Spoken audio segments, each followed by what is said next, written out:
Welcome to new TV Telugu. ఇప్పుడు AP top నుంచి చూద్దాం. అనంతపురం జిల్లా ఉర్వకొండ మండలంలోని పెన్నా హోబిలం శ్రీ లక్ష్మీ నరసింహస్వామి ఆలయం అతిథులతో పాటు ప్రకృతి సౌందర్యంతో ఆకట్టుకుంటోంది. అక్కడి జలపాతం, పచ్చని చెట్లు, ఆహ్లాదకర వాతావరణం పర్యాటకులను ఆకర్షిస్తున్నాయి. జలపాతం వద్ద భద్రతకై కంచె ఏర్పాటు చేయాలని వారు కోరుతున్నారు. మదనపల్లె బాబు కాలనీలో వేకువజామున పోలీసులు కార్డన్ సెర్చ్ నిర్వహించారు. జిల్లా ఎస్పీ ఆదేశాలతో డీఎస్పీ మహేంద్ర, డివిజన్లోని సిఐ, ఎస్ఐలు మరియు పోలీసులు ఎస్టీఎఫ్ బృందాలతో ఇండ్లలో తనిఖీలు జరిపారు. అనుమానితులు, రికార్డులు లేని వాహనాలను పెద్ద ఎత్తున పట్టుకున్నారు. ఈ సందర్భంగా డీఎస్పీ మాట్లాడుతూ గంజాయి వంటి అసంఖ్య కార్యకలాపాలకు అడ్డుకట్ట వేయడానికి కార్డన్ సెర్చ్ నిర్వహించామని తెలిపారు. శాలిహుండా గ్రామంలో పంచాయతీ కార్యదర్శి సురేష్ ఇంటింటికి వెళ్లి చెత్త సేకరణ, బీన్ బ్యాగ్ వినియోగం, ఐవీఆర్ఎస్ కాల్స్ పై అవగాహన కల్పించారు. ప్రభుత్వ కాల్స్ కు సరైన సమాచారం ఇవ్వాలన్నారు. అనంతరం సంపద కేంద్రాన్ని పరిశీలించారు. సీజనల్ వ్యాధుల నివారణకు జాగ్రత్తలు తీసుకోవాలన్నారు. హరిత రాయబారులు, సిబ్బంది పాల్గొన్నారు. విశాఖ రుషికొండ బీచ్ కి కొంతమంది యువకులు తమ స్నేహితులతో కలిసి వచ్చి స్నానం చేస్తుండగా వారిలో ఒకరైన కె రోహిత్ అకస్మాత్తుగా వచ్చిన కెరటాలకి కొట్టుకుపోయాడు. ఇది గమనించిన లైఫ్ గార్డ్స్, మెరైన్ పోలీసులు వెంటనే స్పందించి అతన్ని రక్షించారు. అనంతరం కౌన్సిలింగ్ ఇచ్చి ఇంటికి పంపించారు. రాజమండ్రి రూరల్ మండలం ధవళేశ్వరం కాటన్ బ్యారేజీ వద్ద గోదావరి వరద నిలకడగా కొనసాగుతోంది.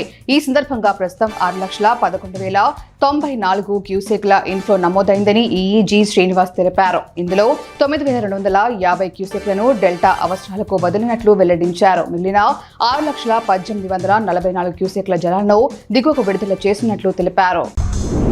కడప జిల్లా బద్వేల్ మున్సిపాలిటీలోని వార్డుల్లో శానిటేషన్ సిబ్బంది పనితీరును మున్సిపల్ కమిషనర్ నరసింహారెడ్డి పరిశీలించారు. ఈ సందర్భంగా ఆయన మాట్లాడుతూ డ్రైనేజీ కాలువలు ఎప్పటికప్పుడు శుభ్రం చేయాలని, డోర్ టు డోర్ కలెక్షన్ మెరుగుపరచాలని, చెత్త సేకరణ వాహనాలు సకాలంలో నడపాలని సిబ్బందికి సూచించారు. చెత్త సేకరణ వాహనాలు ఆలస్యమైనా, సకాలంలో రాకపోయినా తనకు ఫిర్యాదు చేయాలని అన్నారు.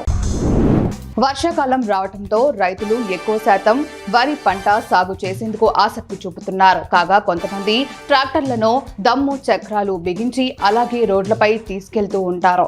ఇలా చేయడం వల్ల రోడ్లు పాడయ్యే ప్రమాదం ఎక్కువగా ఉంటుంది. రోడ్లు పాడవకుండా దమ్ము చక్రాలు బిగించిన ట్రాక్టర్లను వీడియోలో కనిపించే విధంగా తీసుకువెళ్లడం వల్ల రోడ్లకు ఎలాంటి నష్టం రాదు. మైలవరంలో కొంతమంది ట్రాక్టర్లు యజమానులు వీడియో తీసి చూపిస్తున్నారు. ప్రజలపై విద్యుత్ ఛార్జీల భారాలను, స్మార్ట్ మీటర్లను వ్యతిరేకించాలని సిపిఐ జిల్లా కార్యదర్శి K Bodakonda, CPI new democracy నాయకులు జె వెంకటేశ్వర్లు పేర్కొన్నారు. కాకినాడలో సుందరయ్య భవన్లో సిపిఎం జిల్లా కార్యదర్శి కరణం ప్రసాదరావు అధ్యక్షతన వామపక్ష పార్టీల జిల్లా సమావేశం జరిగింది. ఈ సందర్భంగా వారు మాట్లాడుతూ విద్యుత్, స్మార్ట్ మీటర్ల విషయంలో పోరాటాలు చేయాలన్నారు.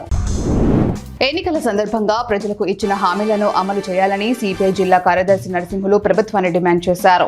ఈ మేరకు నియోజకవర్గ స్థాయి సిపిఐ మహాసభలు ఘనంగా నిర్వహించారు. ఈ సందర్భంగా ఆయన మాట్లాడుతూ పేదలకు 3 సెంట్ల ఇళ్ల స్థలాలు మంజూరు చేయాలని కోరారు. అదేవిధంగా పథకాలను అమలు చేయాలన్నారు. ఆగస్టు 10, 11, 12వ తేదీల్లో మదనపల్లిలో జరిగే సిపిఐ మహాసభలను విజయవంతం చేయాలని పిలుపునిచ్చారు. ప్రకాశం జిల్లా రాచర్లలో మొహరం పండుగ సందర్భంగా మహిళలు వేసిన కోలాటం అందరినీ ఆకర్షించింది. మొహరం పండుగ జరిగి 21 రోజులు పూర్తి కావడంతో గ్రామస్తులు ఉత్సవం నిర్వహించారు. ఈ సందర్భంగా సంప్రదాయ దుస్తులను ధరించి మహిళలు వేసిన కోలాటం ప్రత్యేక ఆకర్షణగా నిలిచింది. చిన్నారులు కూడా ఈ కోలాటంలో ఉత్సాహంగా పాల్గొన్నారు. ఈ కార్యక్రమానికి స్థానికులు భారీగా హాజరయ్యారు.